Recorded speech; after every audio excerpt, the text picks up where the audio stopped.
which will eventually degrade the battery and cause it to go flat. So if you store your battery in your tools, they will eventually go flat.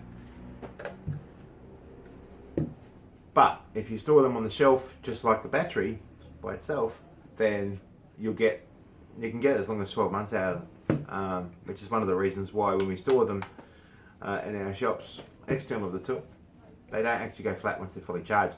It's also when you go into a hardware store, which is why they don't store them inside the power tools. So particularly when you buy them in the kits, so the battery's always stored separately to the tool. It's to keep the charge in them, so that way they don't go flat and allow you that first use charge.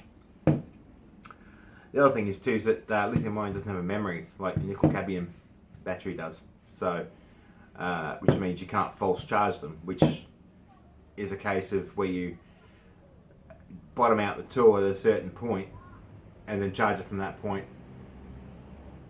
and then use it again, and say you've only got half the charge but you want it charged for next time, so you'll then go and charge it again. So now if you keep doing that at halfway, the battery thinks it's halfway is empty.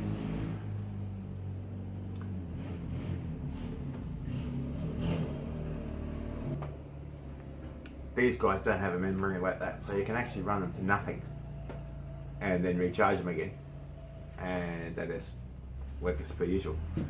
The other thing is too is that storing them not in direct heat is also a good thing. It extends the life of the battery, because pretty much how these battery charges, they heat the enzymes inside. So if you leave them out in the sun, you can actually shorten the life of the liquid inside the battery. On the charger, you've got some lights indicating failures and things like that. So again, it'll differ for every brand as to how they set that out, but commonly they're pretty much set out similarly, at least anyway. The other thing is you don't want to do is once you've charged it, you don't want to store them on the charger, okay? Because again, it'll keep on wanting to charge the battery, and if you don't have the charger plugged in, it'll actually deplete the battery, because the charge runs back into the charger because it's hooked up to an electrical circuit. So once it's hooked up, it starts to use power straight away. So you don't want to do that either. And like I said, it's always best to disengage the battery once it's fully charged from the charger and store them separately in a clean and dry place. Similarly, you have the receiving foot on your tool. So in this case, these ones look like this. When you engage the battery, it's just a very light click. You don't need to like jam it on or slam it, alright, because when you do that, the battery can crack here, it can chip the footing, which means then the battery will no longer be secured, which is what you don't want. So always depress the button. There'll be a button on most batteries where it's on the side. This one's at the front, somewhere at the back. But always depress the battery and then pull the tool out. Don't just yank the tool out, because you can damage all the pins and therefore it won't receive the right charge to operate the unit. The batteries themselves, if you don't beat them up, they'll last for a good few years. I've had an ozito brand where the battery lasted probably 7 or 8 years. So these guys are pretty good. I've only had these for probably about 2 years, maybe 3 years, and they're in good nick. I don't treat them poorly. I keep them in a bag, so when they're not being used, they're a bit dusty, but other than that, they're okay. And usually I just give them a clean up once every now and again to make sure they don't get blocked up with dust and dirt and sawdust and all that sort of stuff. But yeah, so don't leave them in the sun. Don't keep them in the tool. So which means otherwise they'll go flat.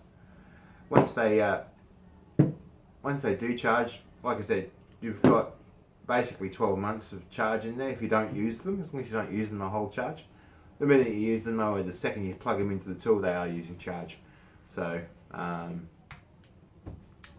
runtime on these batteries will pretty much depend on what you're doing. So when they talk runtime on a battery, it typically means that when battery is engaged in the tool, or put into the tool, you press the trigger and it runs.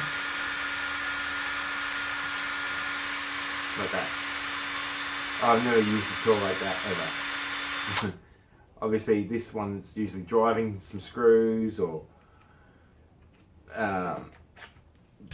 undoing nuts or something like that, and then obviously your drilling things or driving screws. So pretty much it does depend on what you're doing, but you'd want to be able to get, in a standardized shop environment, you'd want at least to get a couple of hours out of each battery worth of runtime.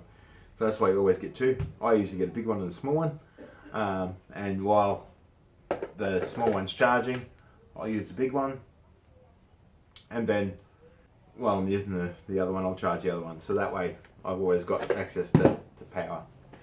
Again, it does depend on what job you're doing though. If you've got this in a hammer drill, it's going to, and you're drilling a lot of concrete holes, then you're obviously going to go through more batches than what you would do, say, doing what I do and drill a lot of timber. So you may need an extra battery or so. Ozito also have multiple chargers now, so you've got these single chargers, or you've got a dual charger, which means you can have two batteries on charge at the same time and use the third one. Because with the most tools these days that are battery driven, they're expandable, so you can actually add just the skin. So the skin means the tool, and you can keep on buying extra batteries and so on and so forth. So yeah, battery care. Keep them clean, dry. Don't keep them in the tool. Don't keep them on the charger after they've been charged. Keep them separate to everything, and you'll get a really nice long life out of things. Question for the day is probably, do you like battery operated or corded tools?